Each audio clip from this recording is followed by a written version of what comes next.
Bonjour à tous, nous poursuivons avec la 6e Mishnah du 8e Pérek et c'est la dernière, nous allons terminer le Pérek. La Mishnah nous enseigne ici.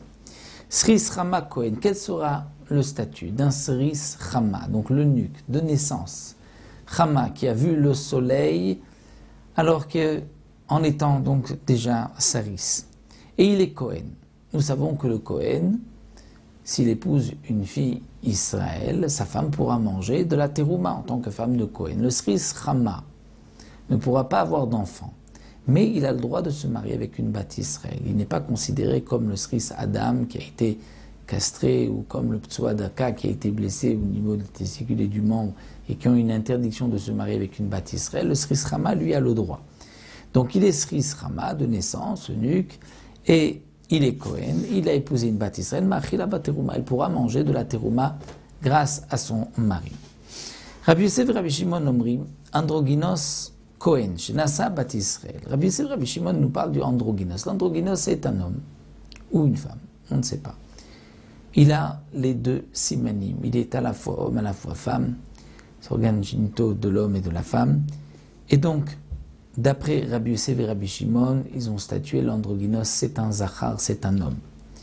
Si lui est Kohen, Shenasa Bat Israël, et il a épousé une Bat Israël, l'androgynos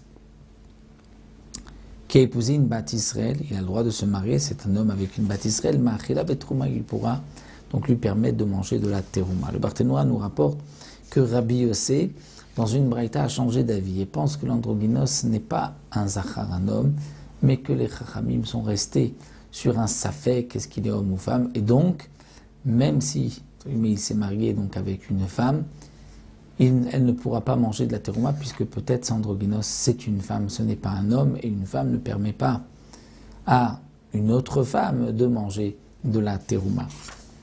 Rabbi Yehuda poursuit, nous dit le tumtum. Tumtum, c'est quelqu'un que nous n'arrivons pas à définir. Est-ce qu'il est homme ou femme? Il y a une peau qui recouvre les organes génitaux et on ne sait pas est-ce qu'il est homme ou femme.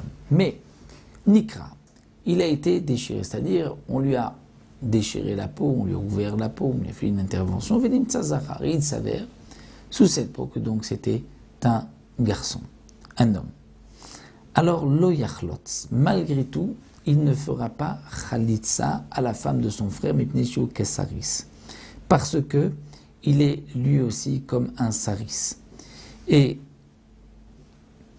il est considéré comme un saris, et comme un saris Adam. Pourquoi? Parce que il a été par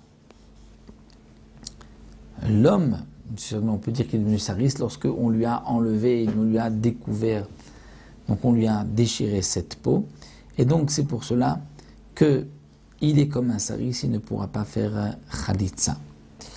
Le Barthénora rapporte que la halakha n'est pas comme lui, mais nous avons vu plus haut que le Sris Adam fera la khalitsa et on fera khalitsa à sa femme. Donc le tumtum a un statut de Sris Adam, donc il pourra faire la khalitsa. Donc lo yachlot neshu kesaris. Ça c'est d'après Rabbi Yehuda. Androgynos nosé avalonissa. L'androgynos nosé, il peut se marier, avalonissa, mais il ne peut pas être marié. C'est-à-dire, un homme ne peut pas se marier avec l'androgynos. On considère que l'androgynos est un homme. Donc, il peut se marier avec une femme, mais il ne peut pas se marier avec un homme, peut être marié à un homme, parce que sinon, c'est une relation entre hommes. Rablezer Omer, androgynos raevim alav skila kazachar. Rablezer, rajoute et nous dit, l'androgynos, c'est un homme, et donc si un homme a une relation avec un androgynos, alors il y a un chiyuv skila, comme l'interdiction donc d'une relation entre hommes, qui est punie par skila, ils seront lapidés. Donc voici pour ce 8e Pérek, les dynimes de androgynos, de tumtum, de Sris Rama, de Ailonit, et Bezrat Hashem, on se retrouvera pour un nouveau Pérek. Le Pérek Tête reprendra en vérité beaucoup d'enseignements que nous avons déjà vus auparavant. Nous le verrons Bezrat Hashem la prochaine fois.